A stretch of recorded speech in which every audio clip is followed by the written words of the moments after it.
Hello friends, welcome to the preview of India versus Australia. It's Champions Trophy 2025 semi-final and it's all on the line.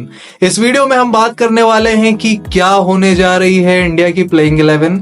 इसके अलावा Australia किस तरह से Matthew short जो कि उनके ओपनर हैं उनकी कमी को फिल करना चाहेगा और कौन होगा player to watch out for.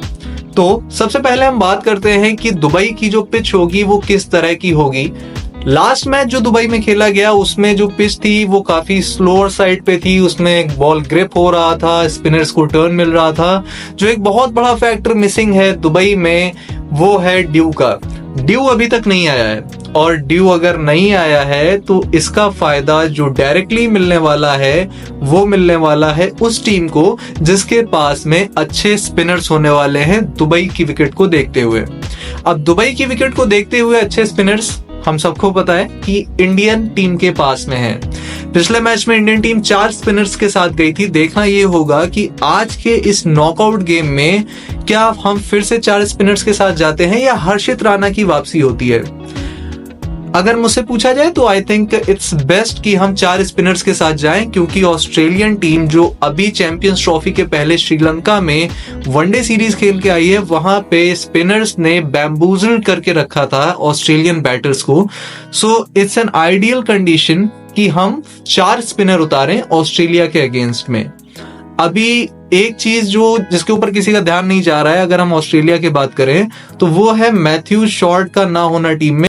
उनके ओपनर जो बाहर हुए हैं मैथ्यू शॉर्ट, उससे उनकी बैटिंग में तो डेंट पड़ा है बट उससे ज्यादा डेंट मेरे हिसाब से पड़ा है उनकी बॉलिंग में, क्योंकि मैथ्यू शॉर्ट एक पार्ट टाइमर से भी ज्यादा अच्छी बॉल डालते हैं। वो सिर्फ एक पार्ट टाइमर नहीं है, अगर हम उन्हें देखें उनकी बॉलिंग की जो लाइन और लेंथ है वो हमेशा मैंने उनको जितना देखा है, मैंने उनको बीबीएल में बॉल डालते हुए देखा है या चैंपियंस ट्रॉफी का ही हम मैच लेने अफगानिस्तान के अगेंस्ट, उसमें भी उन्होंने अच्छी बॉलिंग की है।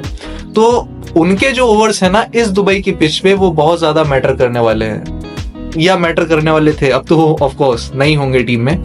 तो इसके अलावा अब उनकी रिप्लेसमेंट की जगह पे कौन आएगा। कुछ लोगों का कहना है कि हम सीधे सीधे जेक फ्रेजर मैगर जो कि एक अटैकिंग ओपनर है उनको वहां पे डाल दें। मेरा ऐसा नहीं मानना है। मैं मानता हूं कि मैथ्यू शॉर्ट की जगह भले ही वो एक प्रीमियम बैट्समैन थे बट उनकी जगह स्पिनर का होना यहाँ पे बहुत जरूरी है, क्योंकि जैम्पा जो है उनके साथ में कोई भी रेगुलर स्पिनर नहीं है। हालांकि मुझे ऐसा लगता है कि ग्लेन मैक्सवेल भी ट्रबल क्रिएट करेंगे इंडियन बैट्समैन के लिए। उनकी जो बॉडी लाइन वाली जो बॉलिंग होती है उसमें वो करते ये हैं कि एक स्क्वायर लेग रखते हैं, एक वो शॉर्ट मिड विकेट रखते हैं, जहां से मतलब उन प्लेयर्स के रन्स को वो ब्लॉक कर देते हैं हमारे बैट्समैन के। ये पास्ट में हो चुका है ऐसा, जिनके पास में स्वीप शॉट्स या पैडल स्वीप्स नहीं है या रिवर्स स्वीप नहीं है, जैसे कि विराट कोहली, उनके रन्स को आई थिंक वो उसी तरह से स्ट्रेटजाइज करके ब्लॉक करना चाहेंगे मिडिल ओवर्स में, क्योंकि वो ना पैडल स्वीप खेलते हैं ना रिवर्स स्वीप और वो रिलाई करते हैं गैप्स में सिंगल निकालने के लिए। लेकिन जो उनकी लाइन एंड लेंथ होती है अगर वो अच्छी रही तो एडम जैम्पा से ज्यादा जो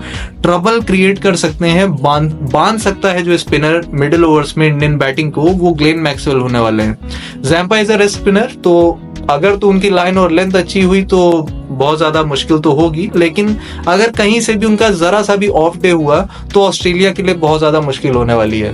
तो मेरे हिसाब से जो स्पिनर इनको एड ऑन करना चाहिए वो कूपर कॉनली हैं, जो कि उनकी रिप्लेसमेंट के तौर पे आए हैं मैथ्यू शॉर्ट की जगह। I think he is the ideal replacement for Matthew short. अब ओपन कौन करेगा ये बहुत बड़ा सवाल है ऑस्ट्रेलियन मैनेजमेंट के लिए, और ये आई थिंक लास्ट मोमेंट पे ही हमें पता चलेगा कि अगर तो जेक फ्रेजर मैगर की जगह कूपर कॉनली आ जाते हैं टीम में तो कौन ओपन करेगा। It's going to be really interesting. इसके अलावा अगर हम बात करें कि कौन होने वाले हैं player to watch out for इस पर्टिकुलर मैच के लिए, so my vote is for Rohit Sharma.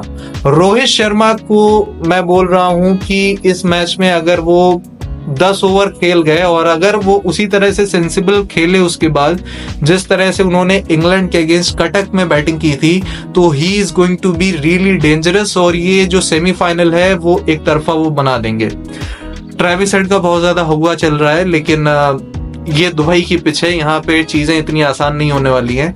देखते हैं किस तरह से ऑस्ट्रेलिया टैकल करता है स्पिन बॉलिंग को, जो कि बहुत मुश्किल डालने वाली है ऑस्ट्रेलियन बैट्समैन के लिए मिडिल ओवर्स के गेम में। तो मिलते हैं गेम के बाद, देखते हैं क्या रिजल्ट आता है।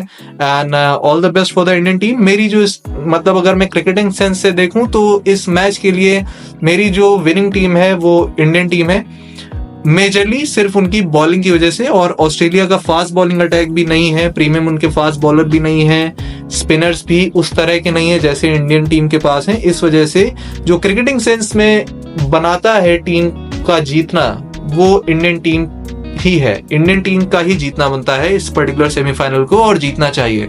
So thanks for watching the video. मिलते हैं मैच के बाद हमारी पोस्ट मैच एनालिसिस में। तब तक के लिए गुड बाय।